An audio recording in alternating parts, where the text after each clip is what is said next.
नमस्कार, आर्य न्यूज देख रहे हैं आप और मैं आपके साथ अलका सिंह। बुलेटिन की शुरुआत करते हैं। पुणे में राकमा की जन जागरण यात्रा को बुधवार को हरी झंडी दिखाने से पहले पवार ने आरोप लगाया कि महंगाई और बेरोजगारी जैसे असल मुद्दों की ओर से ध्यान हटाने के लिए समुदाय के बीच दरार पैदा की जा रही है। बेरोजगारी को लेकर देश के दिग्गज नेता शरद पवार का गुस्सा फूट पड़ा। उन्होंने इसे लेकर केंद्र और महाराष्ट्र की भाजपा सरकार को आड़े हाथों लिया। राकपा प्रमुख पवार ने पुणे में कहा कि बेरोजगारी के कारण सामाजिक समस्याएं पैदा हो रही हैं। शादी योग्य युवकों को नौकरियां नहीं होने के कारण दुल्हनें नहीं मिल रही हैं। पुणे में राकपा की जन जागरण यात्रा को बुधवार को हरी झंडी दिखाने से पहले पवार ने आरोप लगाया कि महंगाई और बेरोजगारी जैसे असल मुद्दों की ओर ध्यान हटाने के लिए समुदायों के बीच दरार पैदा की जा रही है। पूर्व केंद्रीय मंत्री कृषि मंत्री पवार ने कहा कि आज का युवा शिक्षित है और उसे नौकरी मांगने का अधिकार है। उन्होंने कहा कि उद्योग महाराष्ट्र से बाहर जा रहे हैं, मौजूदा उद्योग को प्रोत्साहन नहीं दिया जा रहा और नए व्यवसाय स्थापित करने के लिए कोई अवसर नहीं दिया जा रहा। इससे बेरोजगारी बढ़ रही है।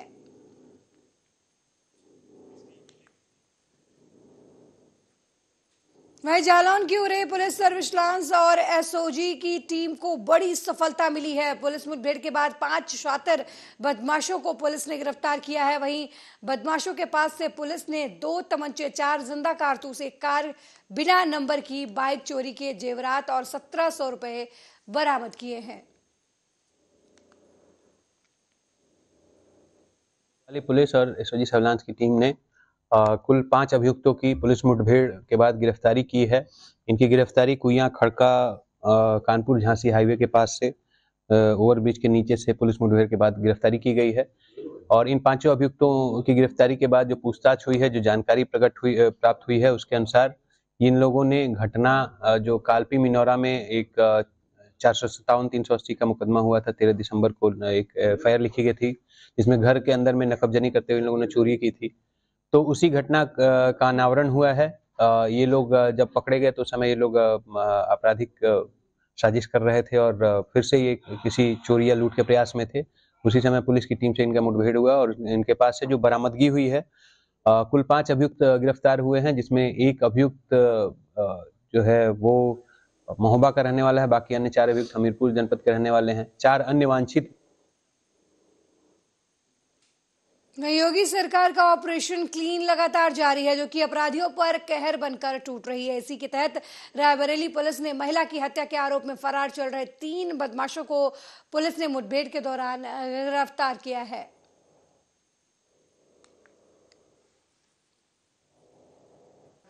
Doctor Atul Pandey, EMO district hospital Raebareli. Doctor साहब, 2 मुलजिम आए हैं पुलिस मुठभेड़। हाँ, दो लड़के आए हैं, सिराज 30 साल और मुहर्रम अली 27 साल। और इनको बछरावा सीएससी से रेफर हैं। बता रहे हैं कि पुलिस वाले ही लेके आए थे, एम्बुलेंस से आए थे, और बता रहे हैं कि पुलिस से मुठभेड़ हुई थी। उन दोनों के थाई में चोट है। योगी सरकार का ऑपरेशन क्लीन लगातार जारी है। 1 तारीख को एक कुएं में एक सलमा नाम की महिला की लाश मिली थी और उसी के आरोपी आज जो है बछरावा पुलिस और एसओजी के हत्थे चढ़े हैं। आपको दिखाते हैं, ये जो है ये मुहर्रम अली हैं। इन्होंने पुलिस पे फायरिंग की और इनके एक साथी सिराज अली जो है इन अल्टो से सवार होकर जो है, जब पुलिस ने इनको रोकने का इशारा किया तो इन लोगों ने गोली चला दी है। जवाबी फायरिंग में जो है ये दोनों बदमाशों के पैर में गोली लगी है और रायबरेली पुलिस को एक बड़ी सफलता मिली है। ये तीनों लोग गिरफ्तार हो चुके हैं। इनका एक साथी अनिल यादव जो है वो उसको पुलिस ने गिरफ्तार कर लिया। वहीं दोनों बदमाश जो है पुलिस मुठभेड़ में घायल हो गए हैं। ये देखिए, ये है ये सिराज अली और ये मुहर्रम अली। ये दोनों इतने शातिर बदमाश हैं कि महिला की गला काट कर जो है उसकी लाश को एक कुएं में फेंक दिया था। उसके बाद से जब पुलिस अधीक्षक आलोक प्रियदर्शी के नेतृत्व में टीम गठित करी गई है, तब से ये पुलिस के राडार पर थे। और आज जो है जब इनको रोकने का इशारा किया तो इन्होंने जवाबी फायरिंग की। जवाबी फायरिंग में 2 बदमाशों के गोली लगी है। वहीं एक बदमाश अनिल यादव को गिरफ्तार करके रायबरेली पुलिस को एक निश्चित बड़ी सफलता मिली है। कैमरामैन विपिन के साथ ओम शंकर शुक्ला, आर्या न्यूज, रायबरेली। चरखी दादरी के वार्ड 19 में लगातार एक सप्ताह से कचरा उठाने के लिए गाड़ी न जाने पर लोगों ने नगर परिषद कार्यालय में पहुंचकर प्रदर्शन किया। नगर परिषद चेयरमैन के कार्यालय के साथ में लाए कचरे को डाल दिया और वार्ड के लोगों का कहना है कि उनके वार्ड के साथ भेदभाव किया जा रहा है। लगातार एक सप्ताह से कचरा उठाने के लिए गाड़ी नहीं भेज रहे हैं चेयरमैन। इस समस्या को लेकर वार्ड के लोग बार बार शिकायत कर रहे हैं, लेकिन कोई सुनवाई नहीं हो रही है।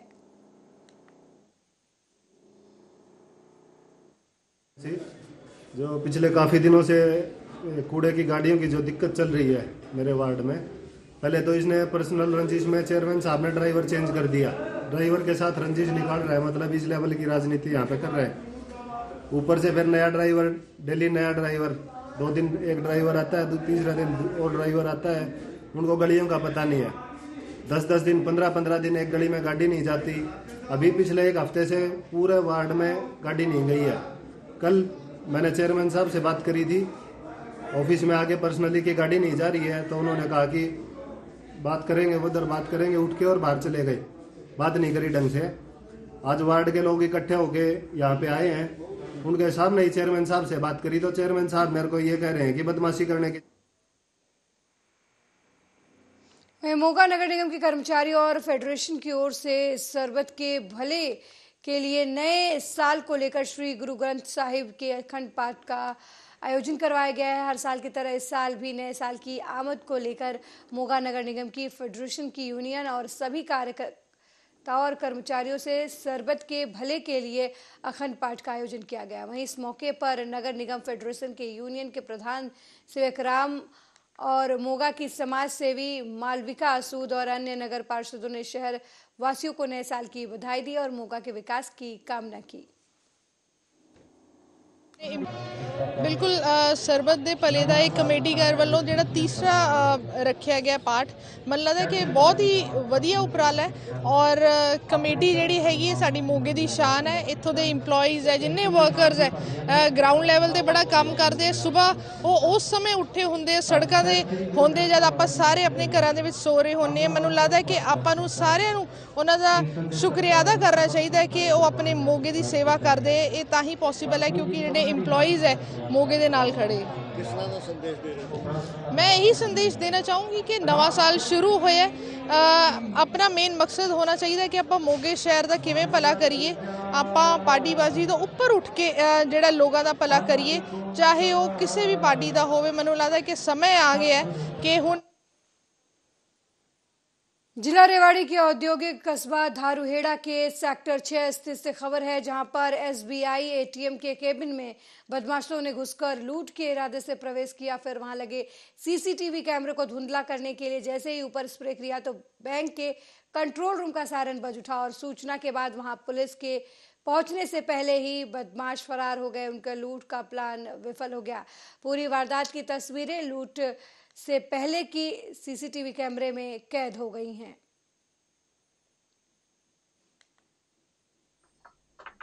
वार्ता इसलिए बुलाई है कि हमारे दारूहेड़ा में जो सुभाष चौक है उसके पास एसबीआई बैंक है, उसका ही एटीएम के साथ छेड़खानी, मतलब जो स्प्रे है ना, स्प्रे मारा था। स्प्रे मारने से जो उनका नोएडा कंट्रोल रूम है ना, कंट्रोल रूम को मैसेज मिल गया। उन्होंने हमारे कंट्रोल रूम को कहा, हम विद इन 5 मिनट में हमारी वहाँ राइडर पहुँच गई है। तो राइडर पहुँचने से वारदात को हमने रोका है।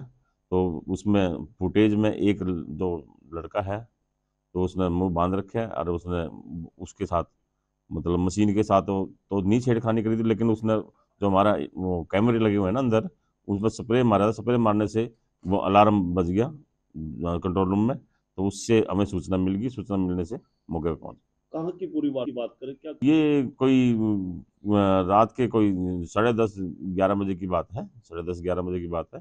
तो तुरंत ही हमारी पुलिस वहाँ मौके पर पहुंच गई है, तो जिससे ये बड़ी घटना को हमने रोका है। तो कैश तो उसमें हमारी मैनेजर से जो बात हुई थी, तो वो मशीन मेरे ख्याल का कई दिन से वो बंद पड़ी थी, तो वो बता रहे हैं भी कई दिन से मशीन बंद पड़ी है, तो उसमें कैश वगैरह नहीं, अभी कोई पकड़ा नहीं गया है। उसमें उसकी सीसीटीवी फुटेज में उसकी आई है, तो हमारी जो सीआईए वगैरह है उसको हम कर रहे हैं, जल्दी हम इसको ट्रेस कर लेंगे। तो आपके चैनल के माध्यम से नगरवासियों से यही अपील करना चाहता हूँ, क्योंकि ये जनवरी का महीना है, पूरा धुंध का महीना है, क्योंकि ज़्यादा पाला पड़ता है। तो वहाँ के माध्यम से भी जो भी जितने भी बाजार में दुकानदार हैं वो अपना चौकीदार वगैरह रखें, और सरपंच और जो पंचायत समिति के जो नए सदस्य चुने गए हैं। वहीं पंजाब के जीरा में चल रही शराब फैक्ट्री के विरोध में भारतीय किसान एकता यूनियन के द्वारा अमृतसर के हॉल बाजार में पंजाब सरकार का पुतला जलाकर किया गया धरना प्रदर्शन के दौरान सैकड़ों किसानों ने हाथों में झंडे लिए पंजाब सरकार के विरुद्ध जमकर नारेबाजी की। प्रदर्शनकारी किसानों ने पंजाब के सीएम भगवंत मान के पुतले के गले में शराब की बोतल लटकाकर प्रदर्शन किया। पत्रकारों के साथ बातचीत में किसान नेता ने बताया कि जीरा में चल रही शराब फैक्ट्री के कारण जहां पर पानी दूषित हो रहा है, वहीं दूसरी तरफ जहरीली शराब के कारण कई लोग की मौत हुई है। पर पंजाब के सीएम भगवंत मान इस खामोशी छाई हुई है। ना फैक्ट्री पर कोई प्रतिबंध लगाया गया है और ना ही किसी तरीके की फैक्ट्री पर रोक लगाई गई है, जिससे विरोध किया जा रहा है भारतीय किसान एकता यूनियन की तरफ से।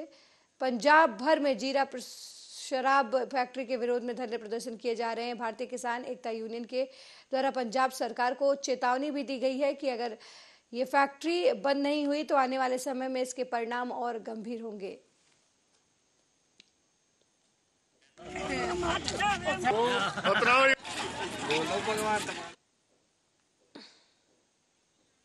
खन्ना के गांव रोहनो खुर्द में 4 सितंबर को हुई 25 लाख रुपए की लूट कांड के सरगना गुरचरण सिंह को गिरफ्तार कर लिया गया है। इस व्यक्ति ने आयकर विभाग का फर्जी अधिकारी बनकर किसान सज्जन सिंह के घर में अपने साथियों के साथ लूटपाट की थी। ये शख्स खुद को पूर्व विधायक का पीए भी बताता था। पुलिस को इस फर्जी अफसर का 7 दिन का रिमांड मिला है। 4 ਸਤੰਬਰ 2022 ਨੂੰ ਪਿੰਡ ਰੋਣੋ ਖੁਰਦ ਦੇ ਵਿੱਚ 25 ਲੱਖ ਦੀ ਡਕੈਤੀ ਹੋਈ ਸੀ। ਉਹ ਡਕੈਤੀ ਦਾ ਮੁੱਖ ਸਰਗਣਾ ਗੁਰਚਰਨ ਸਿੰਘ ਉਰਫ ਗੁਰਚੰਦ ਸਿੰਘ ਨੂੰ ਪੁਲਿਸ ਨੇ ਗ੍ਰਿਫਤਾਰ ਕਰ ਲਿਆ, ਜਿਹਨੂੰ ਅੱਜ ਮਾਨਯੋਗ ਅਦਾਲਤ ਦੇ ਵਿੱਚ ਪੇਸ਼ ਕੀਤਾ ਹੈ। ਮਾਨਯੋਗ ਅਦਾਲਤ ਨੇ ਗੁਰਚਰਨ ਸਿੰਘ ਦਾ ਅੱਜ 7 ਦਿਨ ਦਾ ਪੁਲਿਸ ਰਿਮਾਂਡ ਦਿੱਤਾ ਹੈ। ਅੱਜ ਹੁਣ ਅੱਗੇ ਖੁਲਾਸੇ ਬਹੁਤ ਹੋਣਗੇ, ਕਿਉਂਕਿ ਹੁਣ ਤੱਕ ਇਹ 9 ਬੰਦੇ ਸੀਗੇ ਇਹਦੇ ਵਿੱਚ ਇਨਵੋਲਵ। ਇਹਦੇ ਵਿੱਚੋਂ 6 ਬੰਦੇ ਪਹਿਲਾਂ गिरफ्तार हो चुके ने। 7ਵਾਂ ਖੰਨਾ ਪੁਲਿਸ ਨੇ ਜਿਹੜਾ ਇਹ गिरफ्तार ਕੀਤਾ ਹੈ ਪਿੰਡ ਪਮਾਲੀ ਦਾ ਹੈ। ਇਹ ਆਪਦੇ ਆਪ ਨੂੰ ਪ੍ਰਾਪਰਟੀ ਡੀਲਰ ਵੀ ਦੱਸਦਾ ਹੈ ਤੇ ਇਹ ਐਮਐਲਏ ਦਾ ਪੀਏ ਵੀ ਦੱਸਦਾ ਰਿਹਾ ਹੈ ਵੀ ਮੈਂ ਐਮਐਲਏ ਦਾ ਪੀਏ ਹਾਂ, ਕਿਉਂਕਿ ਜਿਹੜਾ ਐਮਐਲਏ ਆ ਅਕਾਲੀ ਦਲ ਦਾ ਸੰਬੰਧ ਸੀਗਾ ਉਹਦਾ ਪੀਏ ਸੀ। ਇਹ ਲੋਕਾਂ ਨਾਲ ਬਹੁਤ ਜ਼ਿਆਦਾ ਭੋਲੇ ਲੋਕਾਂ ਨੇ ਠੱਗੀਆਂ ਮਾਰਦਾ ਰਹੇ ਤੇ ਇਸ ਤੋਂ ਪਹਿਲਾਂ ਵੀ 4 ਮੁਕੱਦਮੇ ਨੇ। ਇੱਕ ਥਾਣਾ ਜੋਧਾਂ ਦੇ ਵਿੱਚ ਇਹ ਤੇ ਮੁਕੱਦਮਾ, ਇੱਕ ਸਦਰ ਲੁਧਿਆਣਾ, ਇੱਕ ਇਹਦੇ ਤੇ ਹੈਗਾ ਆਪਣੇ ਦਰਾਹੇ ਥਾਣੇ ਬੇਗੋਵਾਲ ਪਿੰਡ ਦਾ ਹੈਗਾ। ਉੱਥੇ ਲੋਕਾਂ ਨੂੰ ਪੁਲਿਸ 'ਚ ਭਰਤੀ ਕਰਾਉਣ ਦੇ ਨਾਂ ਤੇ ਇਹਨਾਂ ਨੇ ਠੱਗੀਆਂ ਮਾਰੀਆਂ ਨੇ। नई दिल्ली के सुल्तानपुरी थाना क्षेत्र में सड़क हादसे में हुई अंजलि की मौत को लेकर लोगों में आक्रोश देखा जा रहा है। साथ ही इस मामले को लेकर राजनीति भी शुरू हो गई है। ताजा मामले में दिल्ली के उप मुख्यमंत्री मनीष सिसोदिया ने मृतका के घर पहुंचकर उनके परिजनों से मुलाकात की। इस दौरान उन्होंने पीड़ित परिवार को हर संभव मदद का भरोसा दिया। साथ ही पुलिस से आरोपितों के खिलाफ सख्त कार्रवाई करने की बात कही। गाड़ी और उसका पता नहीं चला, ऐसा तो हो ही नहीं सकता। कैसा म्यूजिक था और कैसी इग्नोरेंस थी वो, ये दरिंदगी के अलावा कुछ नहीं था। आज मैं परिवार से मिला हूँ और बहुत दुखद है। वो लड़की, वो बिटिया अकेला कमाने वाली थी परिवार में। छोटे भाई बहन हैं, बड़े भाई बहन हैं, माँ है उसकी बीमार है। कल सीएम साहब ने भी माता जी से बात की थी उनकी, और जो भी उनके इलाज में जरूरत पड़ेगी वो सरकार की ओर से पूरा करवाएंगे। उनका डायलिसिस होता है वो सरकार की ओर से लगातार होता रहेगा। सरकार की ओर से जो 10 लाख रुपए इस पॉलिसी के तहत दिया जा सकता है वो सीएम साहब ने मैक्सिमम की घोषणा की है।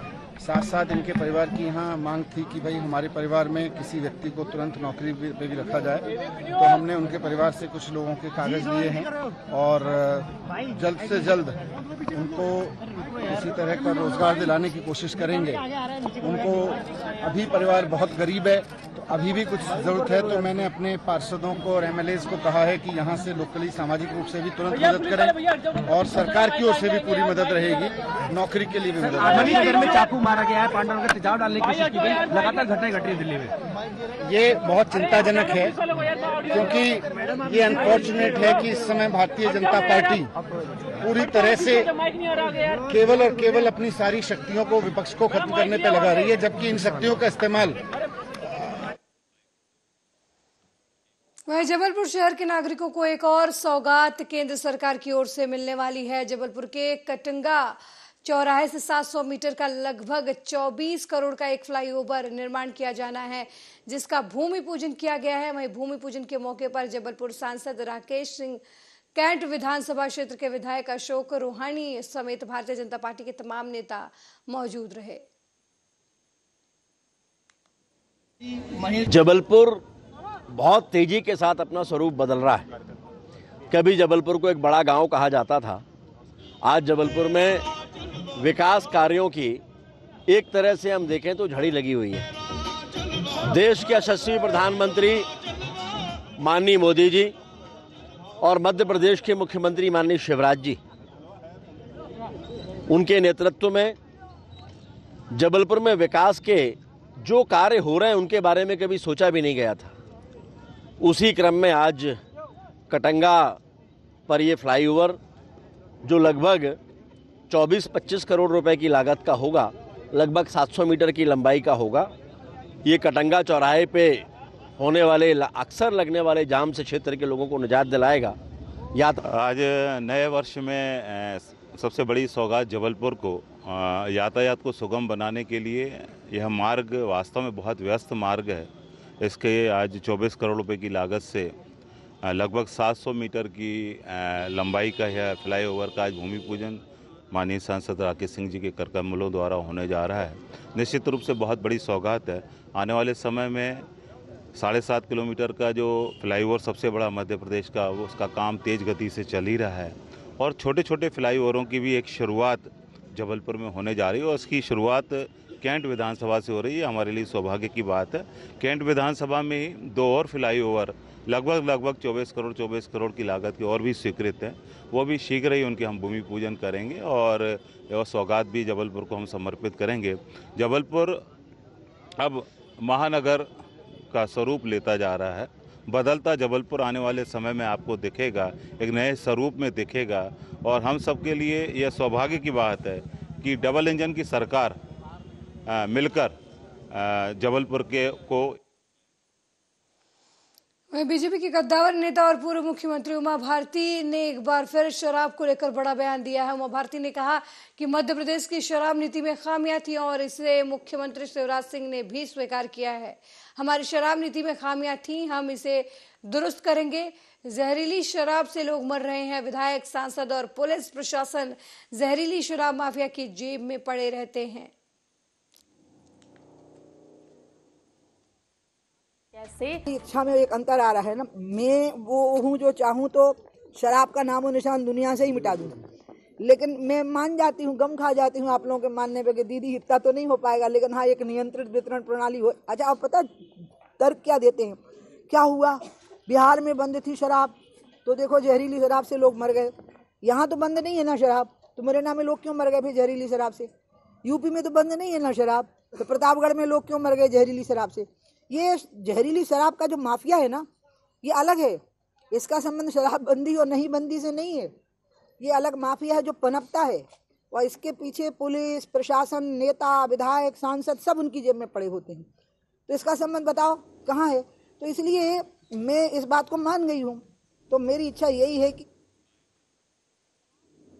वहीं बिजली वितरण कंपनियों के निजीकरण के विरोध में राज्य भर में बिजली वितरण कंपनी के कर्मचारी 72 घंटे की हड़ताल पर चले गए हैं। धुले जिले में करीब 800 कर्मचारी हड़ताल पर चले गए हैं और अब तक जिले के करीब 10 से 15 विद्युत उपकेंद्रों में बिजली आपूर्ति बाधित है। महाराष्ट्र राज्य विद्युत वितरण कंपनी के कर्मचारी आज से 72 घंटे के लिए हड़ताल पर चले गए हैं। बिजली वितरण कर्मचारियों के भूख हड़ताल पर जाने से धुले जिले में बिजली वितरण कंपनी के उपभोक्ता सबसे ज्यादा प्रभावित होंगे। स्कूटर लेके पेंचीस लेके अरे झुल्ला लेके सर्व संघटनांनी खाजगीकरणाच्या विरोधात संपावर जाण्याचा निर्णय घेतला आणि 72 तासात संपाला सुरुवात देखील झाली। कारण हा संप जो आहे तो वीज कर्मचाऱ्यांच्या भवितव्यासाठी नसून हा राज्यातील जी काही जनता आहे त्या जनतेच्या भवितव्यासाठी महत्वाचा आहे। जनता जर टिकली तरच वीज वितरण कंपनी टिकू शकते, हा त्यामागचा मोठा उद्देश आहे। कारण सरकारने ज्या गोरगरीब जनतेवर अन्याय करायला सुरुवात केली आणि काही ठराविक लोक उद्योगपती यांना पाठीशी घेऊन त्यांना मोठा करण्याचा प्रयत्न। या बाबतीत आमच्या वीज कंपनीचे जे प्रशासन आहे त्यांनी काही त्यांच्या मार्फत काही खाजगी ठेकेदारांना विनंती करून त्यांच्याकडनं काही तात्पुरता स्टॉक त्यांनी अवेलेबल करून घेतलेला आहे असं आम्हाला कळतंय। परंतु बऱ्याच ठिकाणी खाजगी ठेकेदारांनी देखील नकार दिलेला आहे। अनेक ठिकाणी आउटसोर्सिंगचे जे आमचे स्टाफ होते त्यांना देखील विनंती केली आहे, त्यांच्या कंपनीला देखील विनंती केली आहे, परंतु त्याचे देखील जवळपास 80 ते 90 राज्य भर के बिजली कर्मचारियों की हड़ताल में चंद्रपुर जिले के कर्मचारी भी शामिल हुए हैं। चंद्रपुर महासैनिक परिवार पावर स्टेशन के 3000 कर्मचारियों के इस हड़ताल में शामिल होने से बिजली उत्पादन प्रभावित हुआ है। महावितरण और महाप्रशिक्षण के कर्मचारियों के भी हड़ताल पर चले जाने से चंद्रपुर जिले के अलग अलग तालुकाओं में बिजली आपूर्ति बाधित होने लगी है। यूनियनें अडानी द्वारा निजी निवेशकों को बिजली वितरण क्षेत्र में प्रवेश करने की अनुमति देने का विरोध कर रही हैं। खाजगीकरणाविरुद्ध आम्ही संयुक्त कृती समितीने हा एक संप आयोजित केलेली आहे आणि याच्यामध्ये आमच्या महिलांचा उत्कृष्ट प्रतिसाद आहे आणि या सगळ्यांनी आम्ही कुठल्याही एम्प्लॉईच्या विरुद्ध आमचा अन्याय होणार नाही आणि अदानीने जे खाजगीकरणासाठी वीज समांतर परवाना मागितलेला आहे तो रोखण्यासाठी आणि आपल्या सामान्यांना मिळणारी जी सबसिडी आहे किंवा जे सामान्य ग्राहकांना मिळणारे वीज दर यांच्यासाठी सुद्धा आमचा लढा आहे आणि हा लढा फक्त आमचा वीज कामगाराचा नसून हा सामान्य ग्राहकांसाठी सुद्धा आहे। जर आज आंबेडकरांचे विचार आहे तर लोकशाही ही भांडवलदारांच्या हातात दिली तर आपली जनता नक्कीच गुलामगिरी होईल आणि या जनतेला गुलामगिरीपासून वाचवण्यासाठी आम्ही हे पगारवाढ किंवा बोनस याच्यासाठी हा संप करत नसून तर आपल्या सामान्य ग्राहकासाठी तसेच आमचा लाक्षणिक संप काल रात्री 00 पासून या ठिकाणी चालू झालेला आहे। हा संप वीज कर्मचाऱ्यांचा खाजगीकरणाच्या या कंपनीला खाजगीकरणाच्या विरोधात लढा देण्यासाठी हा संप आयोजित केलेला आहे। आणि महाराष्ट्र राज्य विद्युत कर्मचारी हड़ताल समिति की ओर से औरंगाबाद में महाराष्ट्र राज्य विद्युत निगम के कार्यालय के सामने अनिश्चितकालीन हड़ताल का आह्वान किया गया है और पदाधिकारियों ने कहा कि ये हड़ताल सार्वजनिक स्वामित्व वाले बिजली उद्योग को बचाने के लिए है।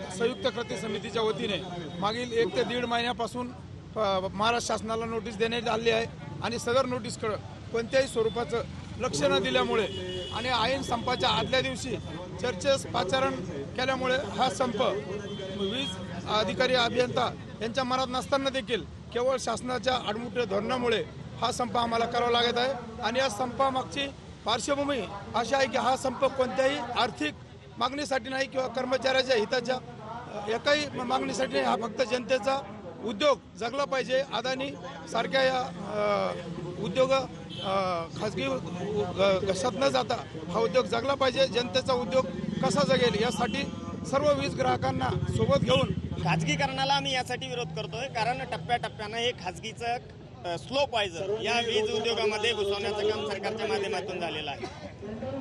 2019 नंतरची सबस्टेशन यांनी 100% खाजगीकरणाला दिली, यांनी जलविद्युत प्रकल्प महानिर्मितीच्या खाजगीकरणाला दिली आणि आता त्यावर कहर केला तो म्हणजे मुंबईच्या आजूबाजूचा झालरपट्टा चांगला वसुलीचा भाग यांनी 100% प्रायव्हेटला देण्याचा मार्ग केलेला आहे। यामुळे होणार काय, ग्राहकांना सबसिडीचा विषय येणार आहे, याने आणखी परिणाम असा होणार आहे की कृषी ग्राहकांना वीज महाग मिळणार आहे, बीपीएल धारक ग्राहकांना जी आपण स्वस्तात वीज देतो ती महाग होणार आहे। म्हणून हा वीज उद्योग टिकण्यासाठी वाचवण्यासाठी आम्ही सर्व वीज उद्योगातील 86,000 वीज कर्मचारी अधिकारी अभियंते संपात उतरलेलो आहोत। हा 72 तासांचा सध्याचा पहिला टप्प्यातला संप आहे।